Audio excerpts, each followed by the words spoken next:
যার তাওহীদ নাই তার ফেব্রুয়ারি কি আবার? যার ভিতরে ঈমান নেই তার কিসের বেনামাজ?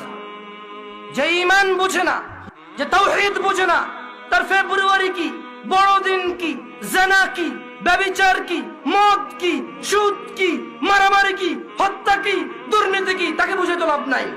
মনে রাখবেন, 14ই ফেব্রুয়ারি থেকে নিষেধ করে লাভ নেই।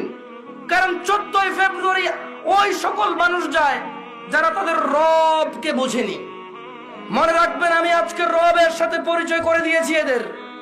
এরা যদি মনে করে 14ই ফেব্রুয়ারি যাবে আর ওদের মৃত্যু হবে ওই অবস্থায়, আর তাদের কোন ওলি মুর্শিদ আছে যে তাদের কবরে যাবে 14ই ফেব্রুয়ারির ওই ও নষ্টপনা, নোংরা ও অশ্লীলতার ওখানে গিয়ে তাদের কবরে গিয়ে কেউ তাদের রক্ষা করবে, ওলি আর মুর্শিদা আছে, আমি আর আপনি কি করতে পারি? এখানে দেখা যাবে সেদিন, যেদিন বিচার হবে, মানুষ আল্লাহর সামনে আসবে এককভাবে, একা একা।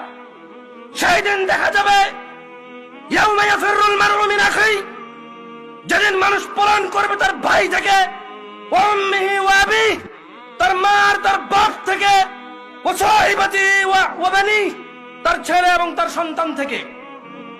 সেই দিন দেখা যাবে যে তার 14ই ফেব্রুয়ারি তার আইডলরা, তার সিনেমার নায়করা, তার রাতের আনন্দের গায়করা, তার চোখের সন্তুষ্টির গায়িকারা, নায়িকারা তাকে কতটুকু উপকার করে।